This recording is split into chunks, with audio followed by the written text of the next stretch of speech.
You gained quite a bit of notoriety when you were starring in The Nanny and the Professor. What do you remember about that? Well, it was a very, very happy time for me. I loved Richard Long. We worked very well together.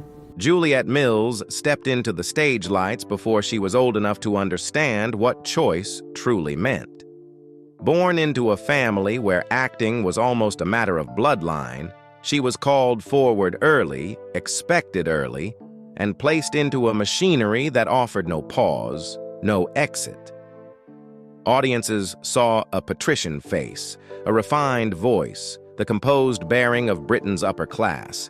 Yet behind that calm exterior was a life constantly confronting the hardest question of all. For whom am I really living?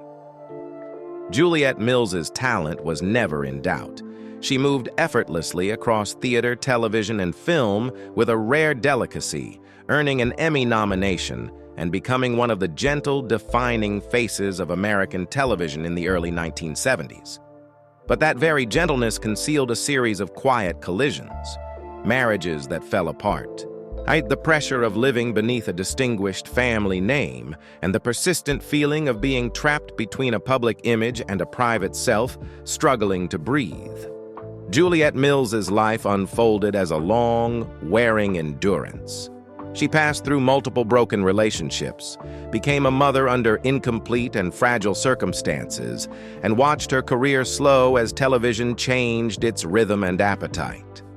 There were periods when she nearly vanished from the center of attention, not because her abilities had faded, but because there was no longer room for the slow, inward, restrained style of acting she had always embodied. The story of Juliet Mills, therefore, is not merely the journey of an actress, but a prolonged negotiation between talent and fate, between a spotlight handed to her and a happiness that never came easily. Behind that composed smile lie countless moments of self-questioning.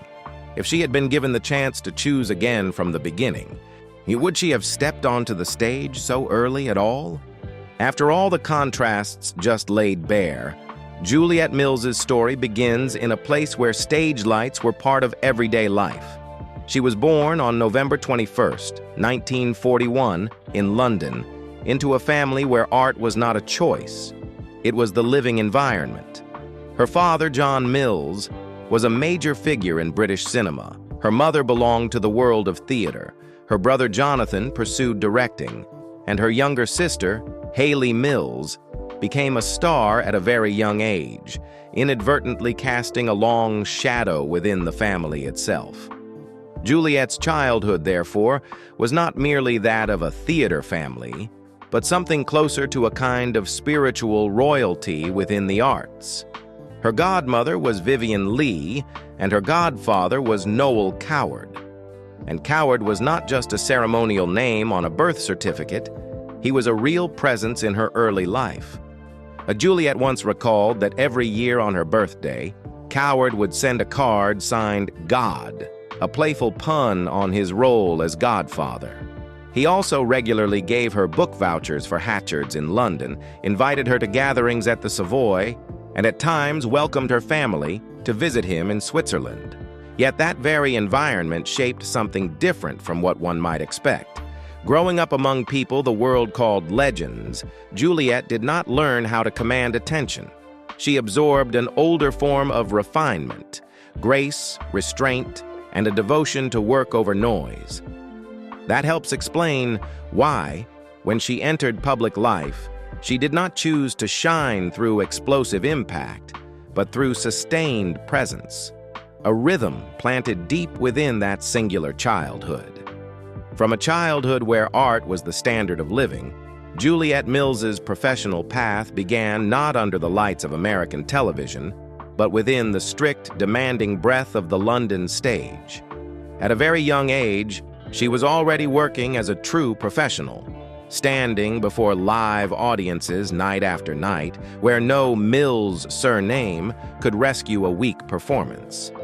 In 1960, and a Tony Award nomination for five-finger exercise confirmed that independent ability and laid the foundation for how she would view her craft: discipline, endurance, and a long road rather than quick ascent.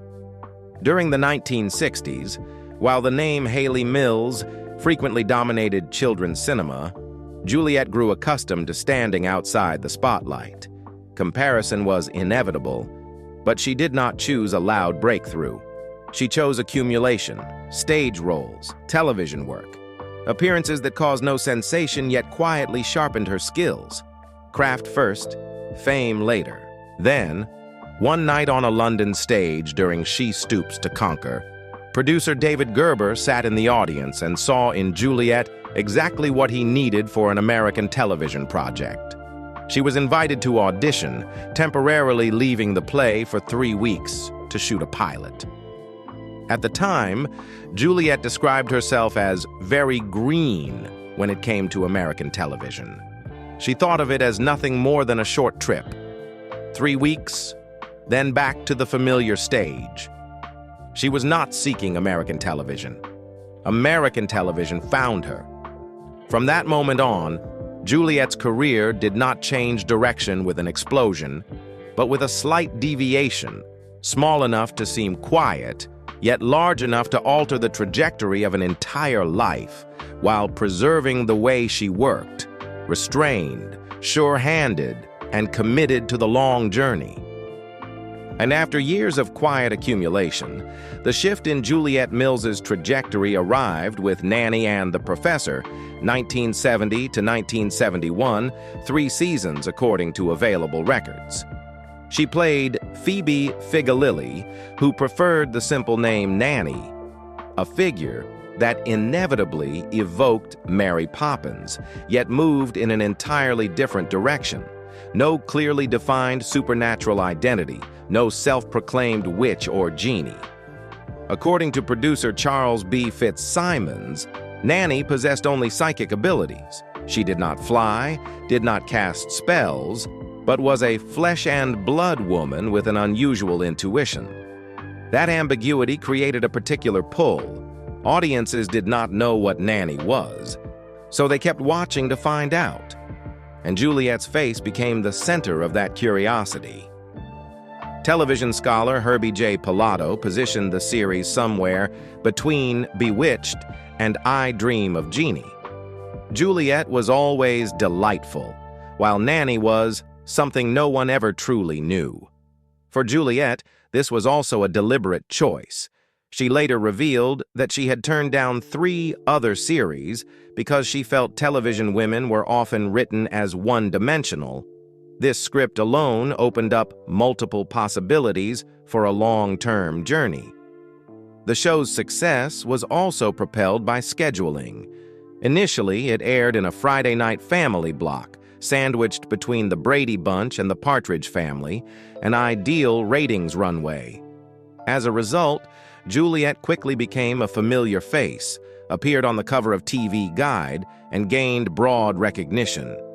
When the time slot was moved to Monday nights, younger audiences struggled to follow. Ratings fell, and the series entered a cycle of cancellation, a reminder of how programming decisions beyond an actor's control could quietly erase momentum. There was one forbidden mistake of love, Juliet later recalled. A BC was too prim to allow a romantic storyline between Nanny and the Professor to develop, despite their obvious chemistry.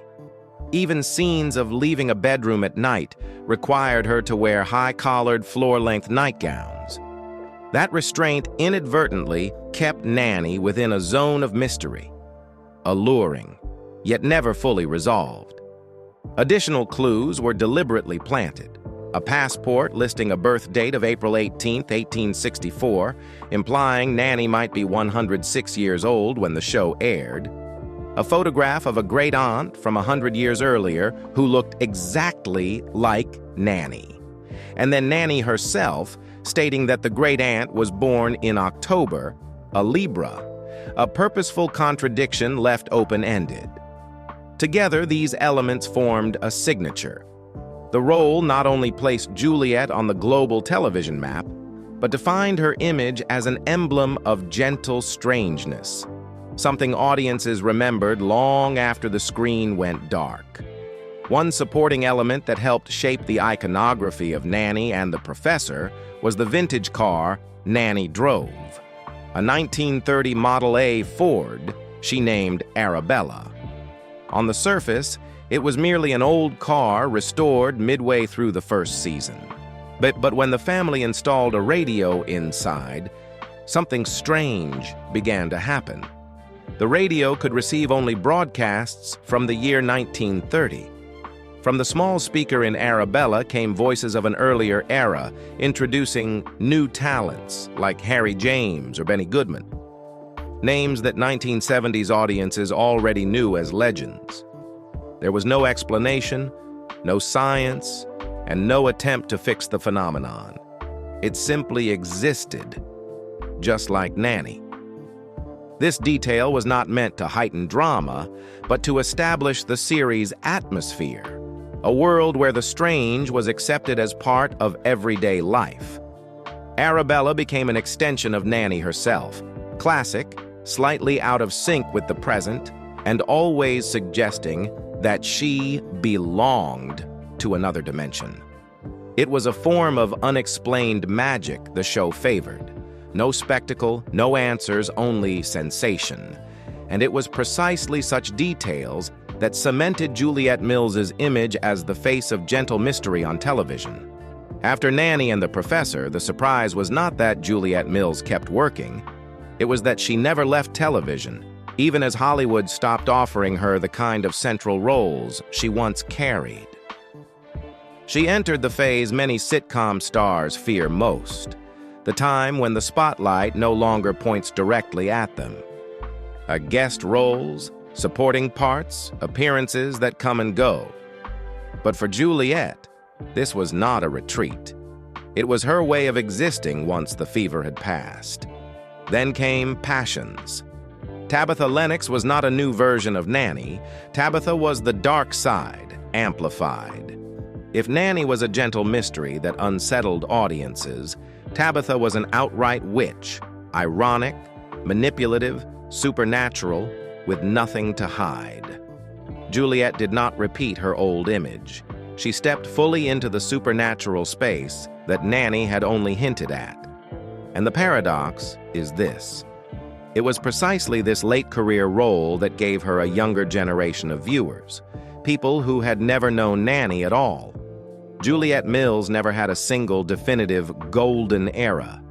Her career operated differently, not like a flame that flares up and burns out, but like a lamp that never goes dark, only changes color with each era. Because that lamp never went out, Juliet's journey after Nanny and the Professor did not branch into a new path. It simply dug deeper into the very foundation that had kept her standing for decades. Juliet Mills never built an off-screen empire of business ventures or backstage power because she almost never left her first vocation. If television gave her a recognizable face, the stage remained the underground current that sustained her for life, the place she returned to again and again, like a root system, where skills were sharpened rather than images consumed. Alongside this, her public persona carried a rare tonal layer. She never hid her belief in intuition, psychic perception, spiritual energy, elements that never became a side career, but instead formed the groundwork for how she shaped her mysterious characters, from the enigmatic Nanny to the densely supernatural roles that followed.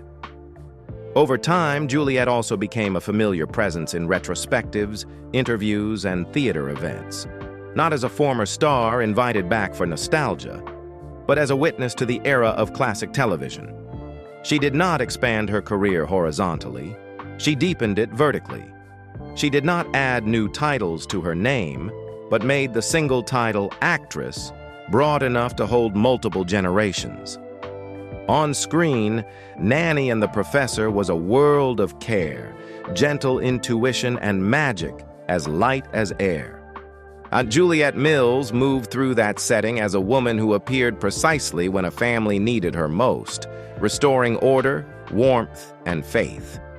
But beyond the frame, the reality she witnessed moved in the opposite direction, not toward healing, but toward the quiet erosion of the people standing closest to her. Juliet Mills's co-star, Richard Long, who entered the frame as the model Professor Everett, rational, composed, speaking as if everything could be explained by logic, lived by an entirely different rhythm off camera. Juliet spoke of him not in the language of accusation, but in the tone of someone who had seen too many warning signs up close. Alcohol was almost always present. Heavy smoking had become habitual, and shooting days were propped up, as she put it, by an astonishing amount of coffee, sometimes as many as 15 cups a day. His body was like a machine forced to run continuously on stimulants, while his heart had long been fragile. What haunted her most was not the numbers, but the ritual. Around 5:30 p.m., as the final shot of the day neared, and the set usually relaxed with the sense that work was nearly over, and something else began for Richard Long. He would look at his watch and say a short, chilling sentence: "The ice is melting." No explanation was needed. Everyone understood. The ice in the glass was melting, and cocktail hour could not be delayed. The line sounded like a joke, almost a sitcom punchline. But to Juliet, it rang like an alarm bell. Dependence had sunk so deep that it was marked by time itself, as if the workday merely existed to count down to the return of the drink. Juliet also knew a detail that made this calm even more frightening. Richard had suffered a heart attack around the age of 30, a sign many would take as a final warning to stop. He did not. He told Juliet plainly that he wanted to live on his own terms, did not want to be treated as an invalid, did not want to be confined within the label of patient, even though he understood exactly how he was wearing himself down. What stayed with Juliet was not that he lacked fear, but that he knew the cost and chose to pay it anyway, day after day, through the very habits that weakened his heart further. On December 21st, 1974, 4 days after his 47th birthday, Richard Long died of a heart attack. The news was not just a line of information. It felt like a violent jolt, pulling Juliet out of the family sitcom illusion they had inhabited throughout the show. The man who on screen had always been the rational anchor for 3 children and for Nanny herself ultimately collapsed because of the one thing he had never managed to control in real life: his own body, his own habits, his own form of escape. For Juliet, this was not simply the loss of a colleague she had worked closely with.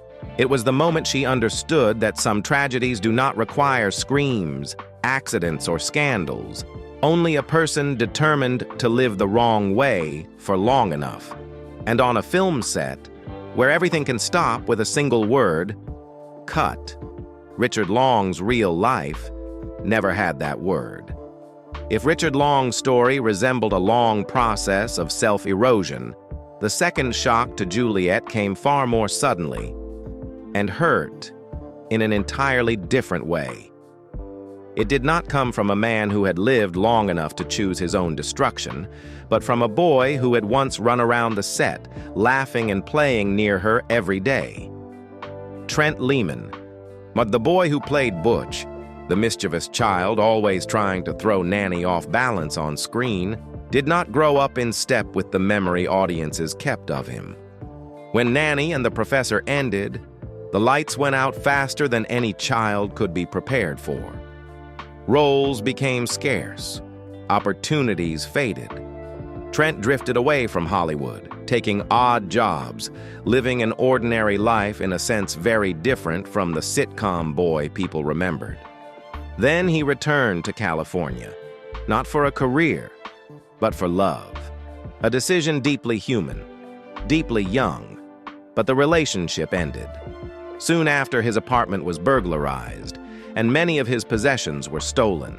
Losses that, taken individually, might have been bearable, but together formed a void no studio lights could fill. Depression did not arrive like a dramatic film scene. It crept in quietly, smoldering, as if doors were closing one by one without anyone hearing the locks.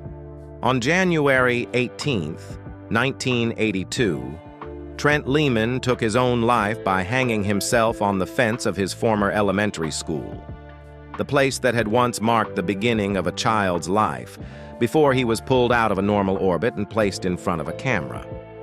The location made the story even more painful, as if he had returned to the first circle of his life, with no path forward left.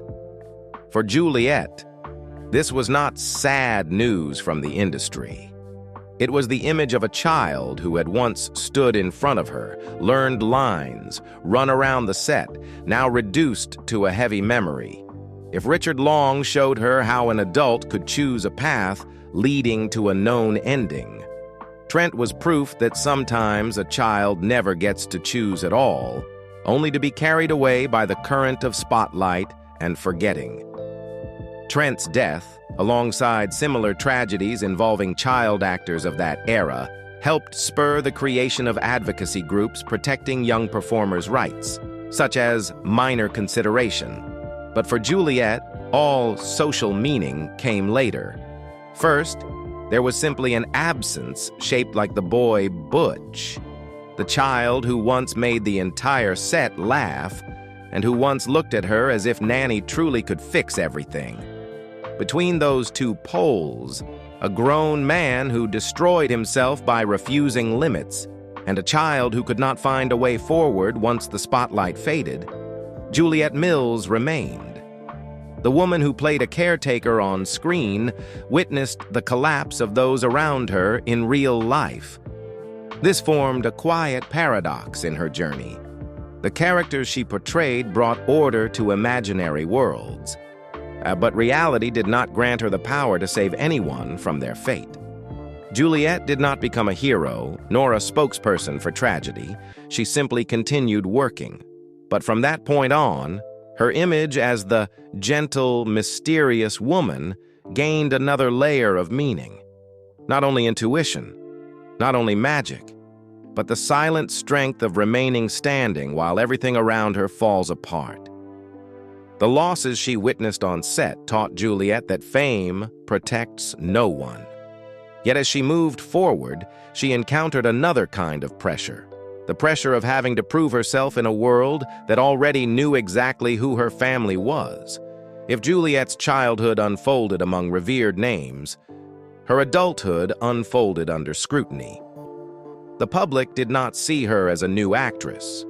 They saw her as Sir John Mills's daughter, as Haley Mills's sister, as the child who grew up alongside legends.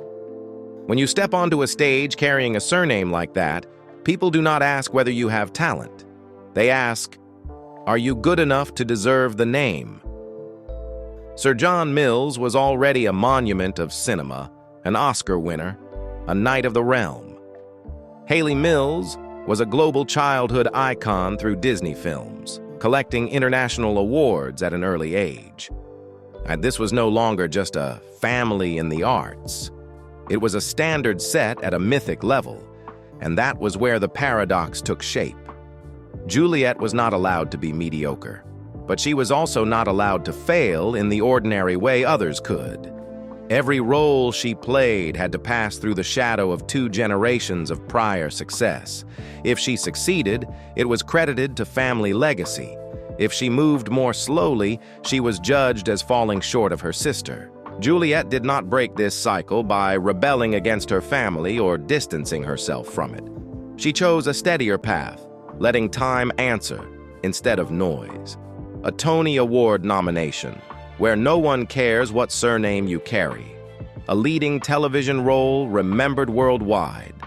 Then, decades of uninterrupted work, moving through theater, long-form television, guest roles, supporting parts, and eventually becoming a familiar, emblematic face to a new generation. Her family gave her a starting point, but it was the pressure of that starting point that forged endurance. And endurance, not lineage, is what kept Juliet Mills standing across multiple eras. Not remembered only for a distinguished family or for a career built on endurance. Juliet Mills also once became the focus of attention because of something far more ordinary, a marriage that society at the time could not quite decide whether to call romantic or rebellious. In 1980, while touring with the Elephant Man, Juliet met the young actor Maxwell Caulfield. The gap between them was not just a difference in life experience, but a concrete number: 18 years. Juliet was 39, Maxwell was 21.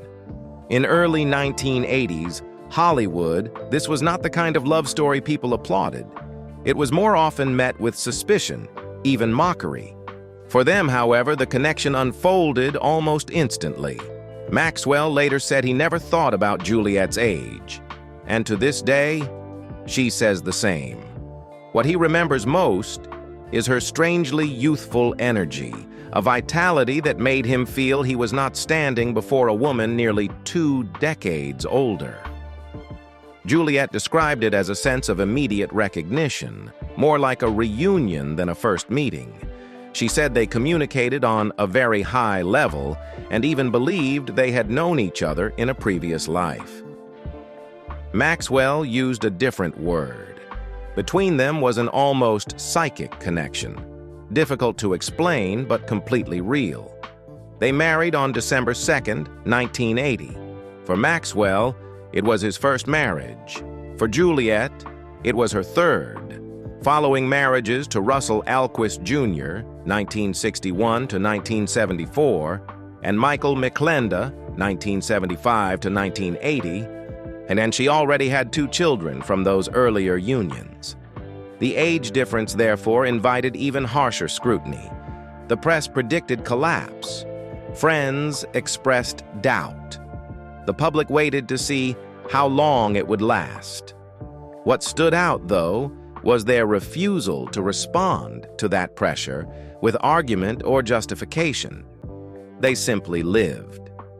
Juliet said, "Love has no rules, and age is not a measure when 2 people choose to share a life."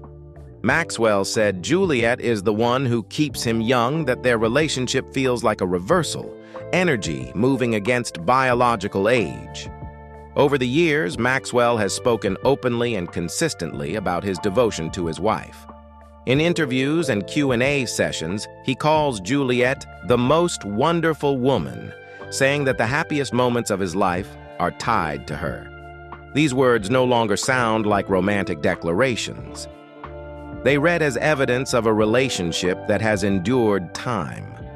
More than 45 years later, what was once labeled an age gap scandal has become a living counter-argument to prejudice. No scandals, no collapse. Just 2 people still together in a world that has repeatedly changed its definition of love. Before Maxwell, Juliet had already lived through 2 marriages, neither loud nor scandal-ridden, but marked by years spent trying to balance career and private life. Her first marriage, to Russell Alquist Jr., 1961 to 1974, took place when she was very young, just entering the profession, with family life unfolding alongside touring schedules, stage work, and constant movement between Britain and America. They had children together, but the rhythm of an artistic life, geographic distance, unstable timetables, gradually created another kind of separation. The marriage ended quietly, without public controversy, simply closing when the 2 were no longer moving in the same direction. Her second marriage, to Michael McClenda, 1975 to 1980, came during a transitional period, after Nanny and the Professor ended, when her television career was shifting course. It was also a time when she still had not truly paused to live for her private life. Work continued to pull her forward. That relationship was shorter, and it too closed without noise. There were no scandals, no public drama. But one thing is clear: Juliet experienced love before meeting the right person. And precisely because of that, her marriage to Maxwell was not an emotional lottery win, but the result of a woman who understood what she needed and was ready to recognize it when it finally appeared. Juliet Mills did not leave behind a loud legacy. She left behind a feeling, a kind of television witch entirely outside the norm. No flamboyant spells, no visual effects, no clearly defined supernatural title. Yet every time her characters appeared, audiences sensed that something beyond reason was present. Nanny became an emblem of soft magic, intuition, care, timely presence, mysteries that were never explained. In an era of television that favored spectacle and overt enchantment, Juliet proved that quiet mystery is what lingers longest in memory, and it was her endurance over time that carved an even deeper mark. Her path did not flare up and burn out. It moved like a continuous current, from the stage with a Tony nomination to family sitcoms, then into the long-running world of soap operas spanning hundreds of episodes. Juliet did not live off a single golden age. She lived off adaptability. While many television stars became trapped within one fixed image, she altered the form of her presence with each era, passing through multiple generations of viewers without rupture. Off-screen, her marriage unexpectedly became a cultural reference point. What was once dismissed as unsustainable because of an age gap endured for more than 4 decades. Not through declarations or defiance, but through time itself. That love turned social prejudice into an open question, and then the answer is simply the life they continue to live together. And although she was born into a legendary artistic family, Juliet was never frozen within its shadow. She did not deny her family's legacy. She expanded it into another domain, television. There, her face stood on its own, without footnotes of lineage. Quiet, undramatic, but lasting long enough to become part of the audience's collective memory. In her 80s, Juliet Mills does not live under the lights of a loud comeback, but in something far rarer, the state of an artist who has completed the full arc of fame and is still remembered with affection, not pity or simple nostalgia. She does not chase roles to prove that she still exists. Her presence now comes from the cultural memory audiences continue to hold, and from the calm manner in which she appears in public, like someone who no longer needs to compete for position. Juliet still takes part in events for lovers of classic television, meeting fans, signing autographs, sharing behind-the-scenes stories, not as a star to be worshipped, but as a living witness to a different era of television. Slower, warmer, and more trusting of character than of effects. These appearances are not meant to revive past glory. They feel more like an act of keeping the memory alive for viewers who grew up with her, while also introducing that image to a new generation through later roles such as Tabitha in Passions. Her private life is even quieter. Her marriage to Maxwell Caulfield, once viewed as a strange story in Hollywood, has become the most ordinary thing in her life. 2 companions who have been together too long to need explanation. No longer a subject of controversy, it has become living proof of a durable kind of love, where attachment replaces all the earlier predictions of collapse. Looking at the whole journey, Juliet's present is neither a climax nor a lull. It resembles the stage lights after a performance has ended, no longer dazzling, but still bright enough to clearly see everything that once took place there.